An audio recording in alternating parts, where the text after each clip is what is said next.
Great morning, afternoon, evening, my mini mathematicians. So happy you could be here today. We are going to be finishing 7.1D, comparing linear and nonlinear functions, along with the Desmos lesson. Please take a moment, pause the video for 2 to 3 minutes right now for students to write down the purpose in their notebook. Thank you for pausing the video. Awesome. Let's take a look at our Desmos lesson. Please make sure you're signed in. Taking a look, we're going to look at slides 1 and 2 together, and then you'll work on the rest of slides 2 through 12 with your groups. So taking a look at function A, it says first complete the table of values for the function f of x equals 6. Then make a quick sketch of what the graph would look like. So here's our x value. So if you substitute a -2 into this function, your output's going to be 6. If you substitute in -1, our output is 6. When your input is 0, your output is 6. When your input is 1, your output is 6. And when your input is 2, your output is 6. What type of graph does this look like? Well, if we take a look, no matter what, our output's going to be 6. We're not going to be adding any numbers to our graphs today. They're just going to be quick sketches of how these values relate to each other. I'm going to change my color just so I can draw my line and I can still see my dots. And I'm going to put arrows on the end of my line to show that this continues forever. Awesome. So it looks like this is a horizontal linear relationship. Is that a function? Yes, it is. All of these will be functions. So let's take a look at slide 2. It says classify f of x, the function of x, equals 6 as linear or nonlinear. Is this linear or nonlinear? In fact, this is linear. The equation can be written in the form y equals mx plus b, and the graph follows a linear pattern. Perfect. I'd like you to work through slide 2 through 12 with your groups. 2 through 12 with your groups. I'm going to pause the video for 6 minutes. Pause the video for 6 minutes while students work on 2 through 12. Thank you. Awesome, let's take a look at how we did. Function B is the absolute value function, where we notice we have this V-shaped. The absolute value of 0 is 0, and as we increase or decrease in x, we're the same distance from 0, which creates this V-shaped. And that is a nonlinear function. We cannot write this in the form y equals mx plus b, and the graph does not follow a singular linear pattern because it actually follows 2. Continuing on to function C, this is called a quadratic. If we look to the second power function, that's called a quadratic. We have some symmetry in this graph as well, symmetry across this y-axis, and we notice that a number and its opposite, when input into the function, have the same output. This is still a function because each input has its own unique output, but the outputs will be repeated, which is fine. Is this a linear or nonlinear function? This function is nonlinear. Taking a look at the next function, this is the square root function. We notice we're going to quickly increase, and then we're going to increase at a decreasing rate. So we're going to increase at an increasing rate, and then we're going to increase at a decreasing rate. It's going to look almost like our function is going to become a horizontal line, but if we zoomed in, we'd notice we are increasing just a tiny bit more every single time. So that's a quick sketch of what this graph will look like. Notice it doesn't exist anywhere where the graph is negative, because you cannot take the square root of a negative number, and your square root will never be a negative number. That's why we can't have any of the graph in the negative quadrants, only the first quadrant.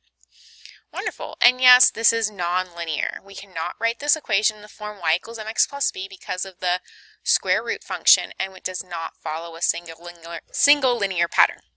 Taking a look at function E, looking at 2 to the x, remember your negative exponent rules. When I look at 2 to the negative second, that's 1 over 2 to the second, which is 1/4, and 2 to the negative first is 1 over 2 to the first, which is 1/2.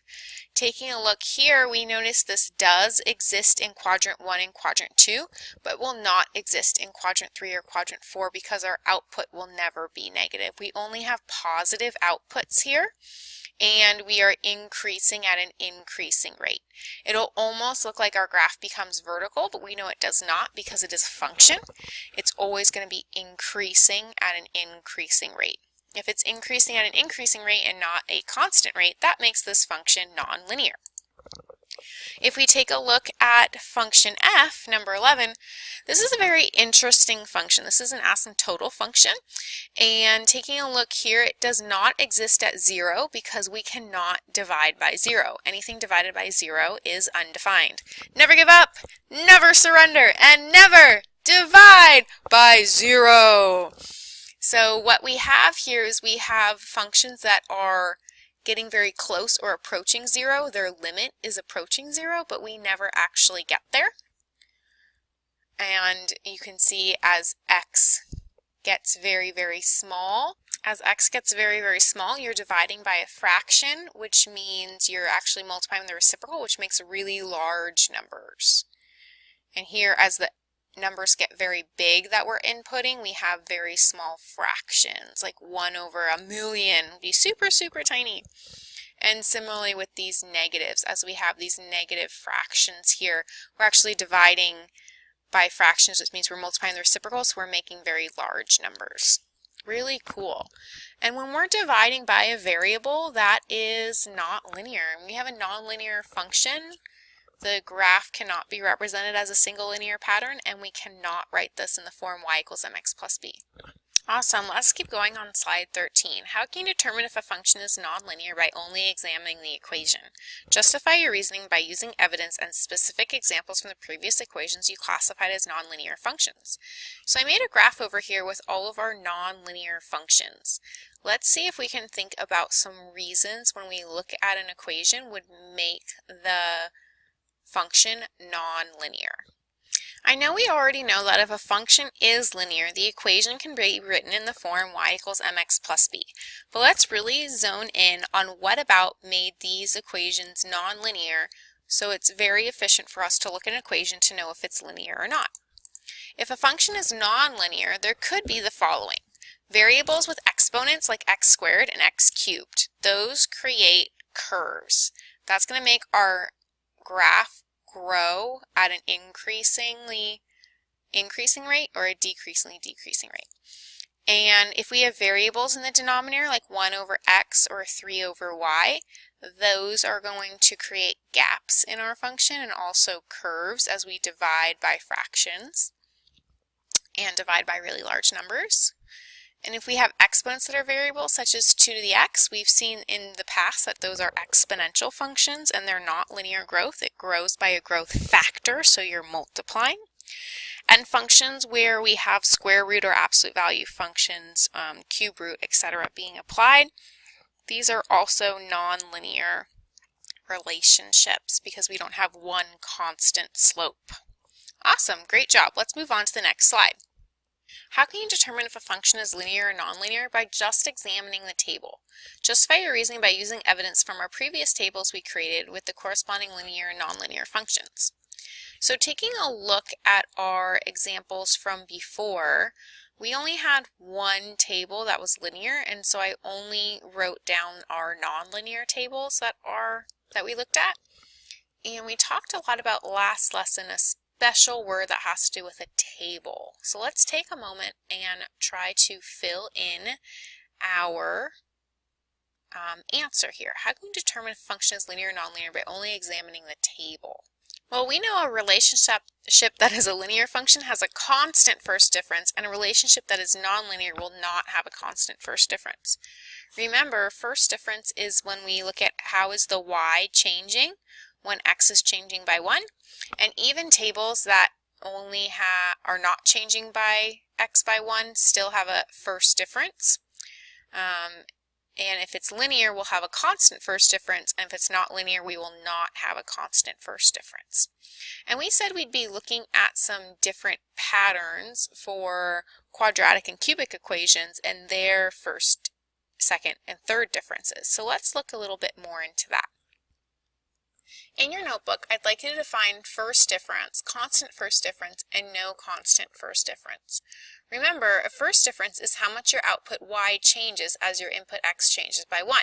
You can find the first difference of any table, even when the x values do not change by 1.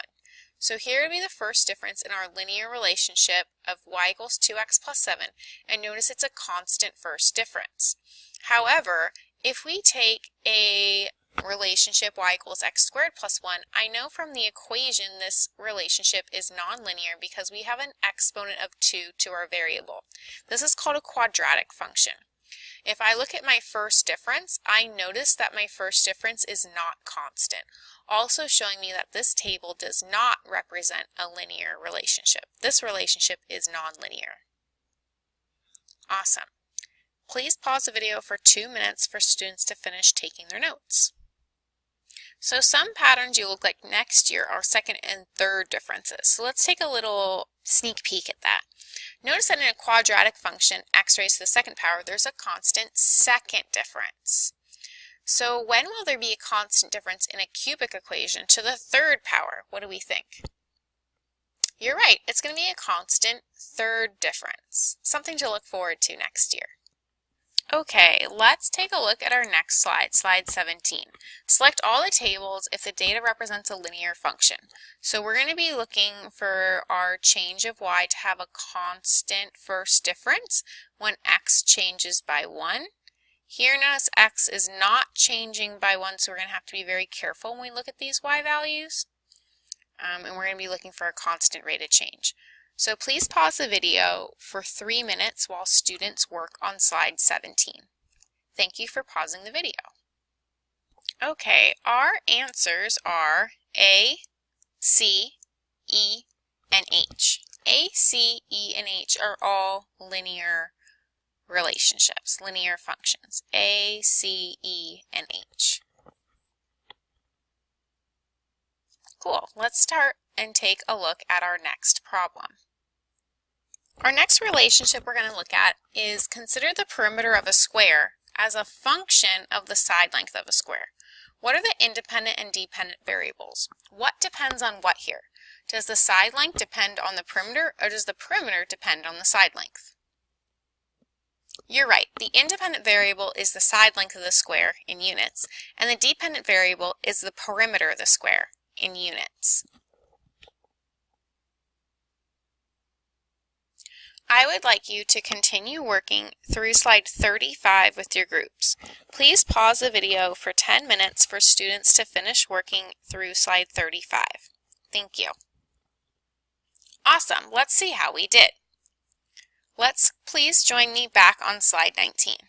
Taking a look at slide 19, I had to use the domain, so that were my x values, and I calculated my y values. When I have a side length to get the perimeter of my square, I multiply by 4. And you might need to zoom in or out on your graph to see all your data points, but you'll notice that our side length and our perimeter create or follow a linear relationship. Looking at slide 20, the equation to model the perimeter P as a function of the side length S is P equals 4S.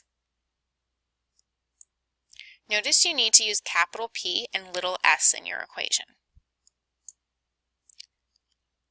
A square with side length 10 units and a perimeter of 40 units represents 10, 40 with our context. To find another ordered pair on the graph that would pass through, that's not listed on the previous table of values or discussed yet, 6, 24, 728, 832. There's going to be a lot of possible values here. Just make sure your y value is 4 times your x value. This is a linear function. The data follows a linear pattern.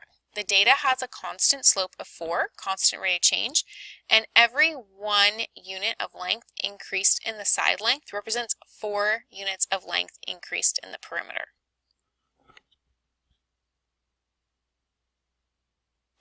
Please take a quick stretch break while we switch videos to continue going over these slides and finishing the lesson.